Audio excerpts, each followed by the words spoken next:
Mirabai. Mira is regarded as an incarnation of Radha.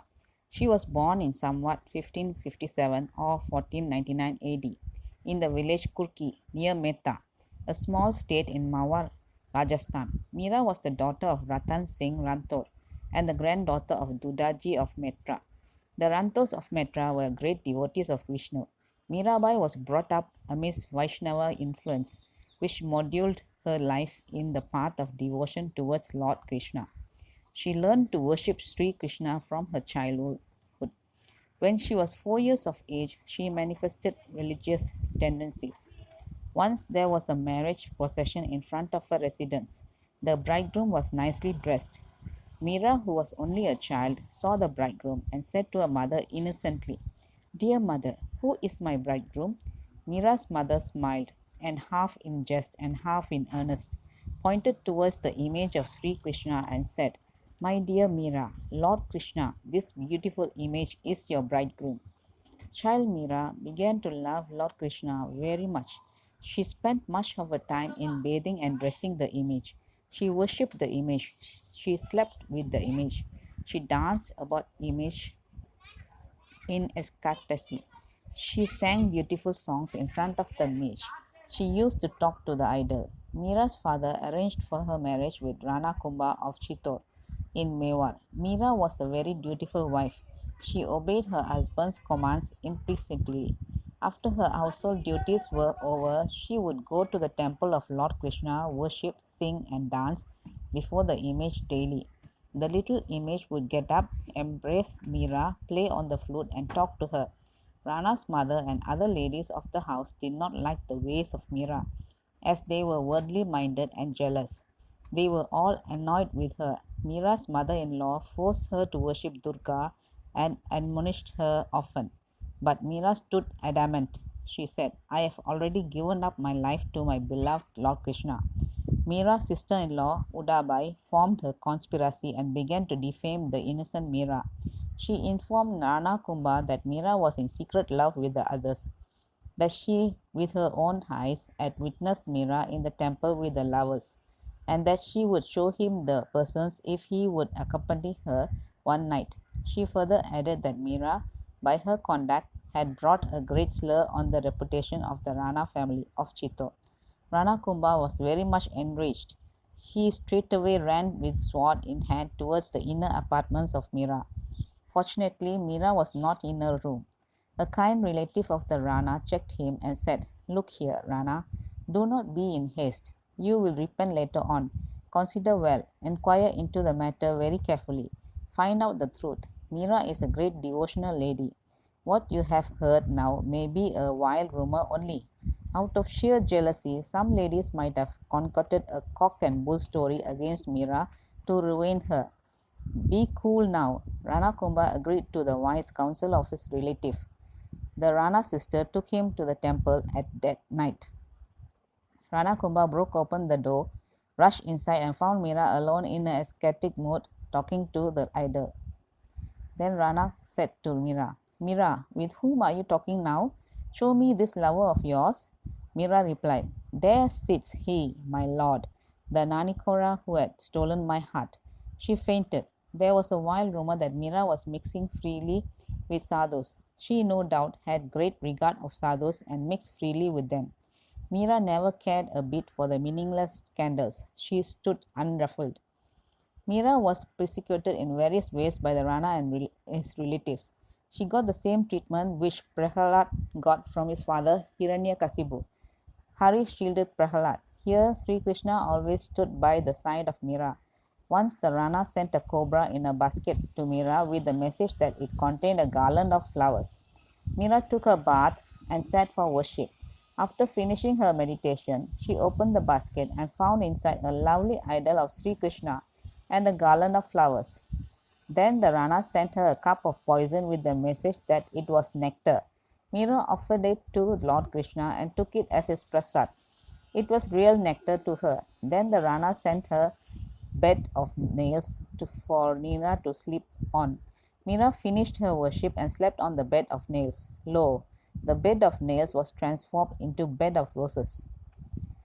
When Meera was thus tortured by her husband's relatives, she sent a letter to Tulasi Das ji and asked the advice of the saint. She wrote thus: "All my relatives trouble me because I move against sadhus. I cannot carry on my devotional practices in the house.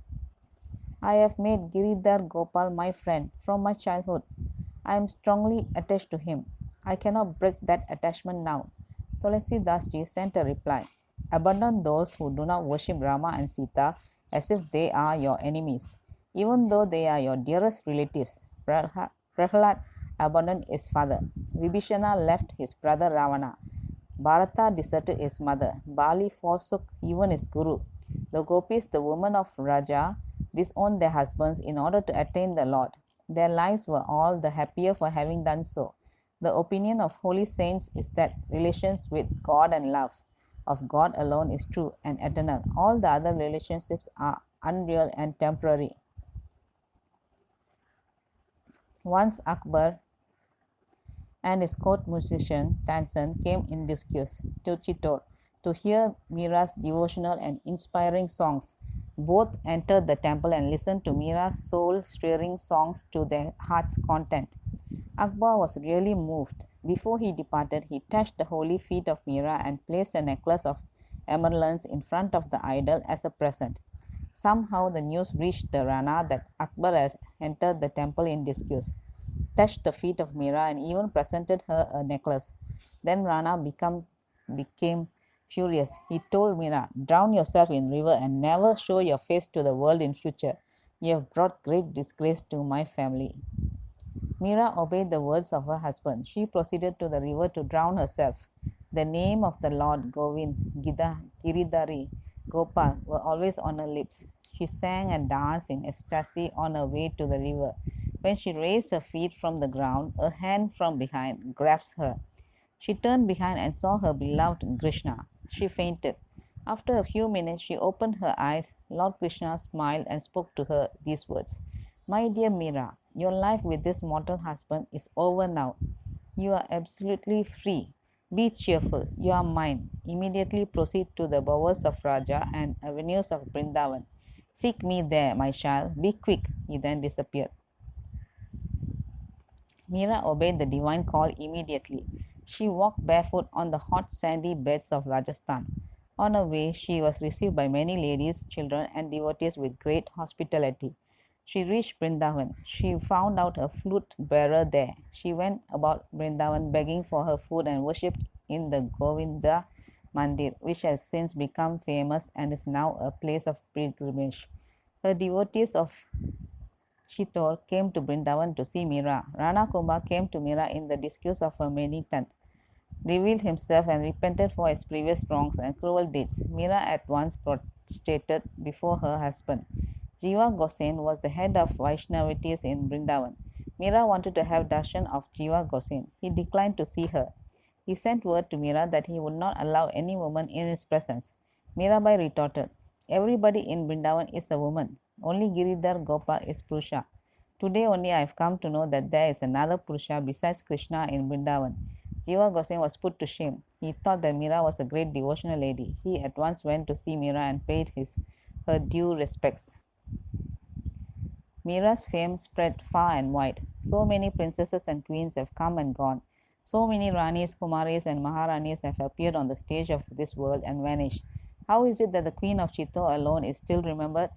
Is this on account of her beauty? Is this on account of her poetic skill? No, it is on the account of her renunciation, one-pointed devotion to Lord Krishna and a God realization. She came face to face with Krishna. She conversed with Krishna. She ate with Krishna, her beloved. She drank the Krishna Prema Rasa. She has sung from the core of her heart the music of her soul, the music of her beloved, her unique spiritual experiences. And she has sung songs of surrender and prema. Meera has the beautiful cosmic vision. She saw Krishna in the tree, in the stone, in the creeper, in the flower, in the bird, in all beings, in everything. As long as there is the name of Krishna, there will be the name of Meera also. It is extremely difficult to find a parallel to this wonderful personality, Meera, a saint, a philosopher, a poet, a sage. She was a versatile genius and magnanimous soul. Her life has a singular charm with extraordinary beauty and marvel. She was a princess, but she abandoned the pleasures and luxuries incident to her high station and chose instead a life of poverty, austerity, tyaga, tidiksha, and vairagya. Though she was delicate young lady, she entered the perilous journey on the spiritual path amidst various difficulties. She underwent various ordeals which undaunted courage and intrepidity. She stood adamant in her resolve. She had a gigantic will. Mira's songs infuse faith, courage, devotion, and love to God in the minds of the readers. They inspire the aspirants to take the path of devotion and they produced in them a marvelous thrill and a melting of the heart. Mira's earthly life was full of troubles and difficulties. She was persecuted, she was tormented, and yet she kept up an undaunted spirit and a balanced mind, all through by the strength of her devotion and grace of her beloved Krishna. Though she was a princess, she begged alms and lived sometimes on water alone. She led a life of perfect renunciation and self surrender. Meera had Raganuga or Ragamika Bhakti. She never cared for public criticism and injection of the sastras. She danced in the streets. She did no ritualistic worship. She had spontaneous love for the Lord Krishna. She did not practice sadhana bhakti. From her very childhood, she poured forth her love on Lord Krishna. Krishna was a husband, father, mother, friend, relative, and guru. Krishna was a pradhanath.